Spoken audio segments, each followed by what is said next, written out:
ಸಂಘಟನೆಗೆ ಸೇರಿದ ಏನು ಮಾತಾಡಬೇಕು ಅಂತ ನಿಮಗೆ ಪ್ರಜ್ಞೆ ಇರಬೇಕು. ಹಿಂದುತ್ವ ನಾಮ ಹಾಕಿದರೆ ಮಾತ್ರ ಹಿಂದುತ್ವ ಆಗ್ತಾನ? ಹಿಂದುತ್ವ ಅಂತ ಏನು ಹೇಳೋದು ನೀವು ಹಿಂದುತ್ವ ಅಂತ ಹೇಳಿ ಏನು ಬೇಕಾದ್ರೆ ಮಾತಾಡ್ಬೋದಾ? ನೀವೊಂದು ಸಂಘಟನೆಗೆ ಸೇರಿಲ್ವಾ? ಸಂಘಟನೆಗೆ ಸೇರಿದ ಏನು ಮಾತಾಡಬೇಕು ಅಂತ ನಿಮಗೆ ಪ್ರಜ್ಞೆ ಇರಬೇಕು ರೀ.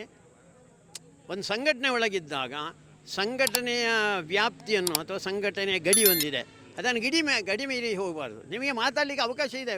ಪಕ್ಷದ ಒಂದು ಸಮಿತಿ ಇದೆ, ಸಮಿತಿ ಒಳಗೆ ಎಷ್ಟು ಬೇಕಾದ್ರೂ ಮಾತಾಡ್ಬೋದು. ನೀವು ಹೊರಗಡೆ ಹೋಗಿ ಅದು ಹಿಂದುತ್ವದ ಲಕ್ಷಣ ಅಲ್ಲ ಅಂತ. ಹಿಂದುತ್ವ ಅಂತ ಏನು ಹೇಳೋದು ನೀವು? ಹಿಂದುತ್ವ ನಾಮ ಹಾಕಿದರೆ ಮಾತ್ರ ಹಿಂದುತ್ವ ಆಗ್ತಾನ? ಅಥವಾ ದೇವಸ್ಥಾನಕ್ಕೆ ಹೋಗಿ ಪೂಜೆ ಮಾಡಿದರೆ ಮಾತ್ರ ಹಿಂದುತ್ವ ಆಗ್ತಾನ? ಹಿಂದುತ್ವದಲ್ಲಿ ಒಂದು ಶಿಸ್ತಿದೆ ಅಂತ, ಒಂದು ಅನುಶಾಸನ ಇದೆ ಅಂತ. ಅದು ಅನುಶಾಸನ ಇಲ್ಲ ಆದರೆ ಅದು ಹಿಂದುತ್ವ ಆಗೋಲ್ಲ. ಅದಕ್ಕೋಸ್ಕರ ಹಿಂದುತ್ವದ ಅನುಶಾಸನದಲ್ಲಿ ಇರಬೇಕು, ಪಕ್ಷದ ಅನುಶಾಸನದಲ್ಲಿ ಇರಬೇಕು. ಅದು ಇಲ್ಲ ಅಂತಾದರೆ ಈ ಸಮಸ್ಯೆಗಳು ನಿರ್ಮಾಣ ಆಗ್ತದೆ.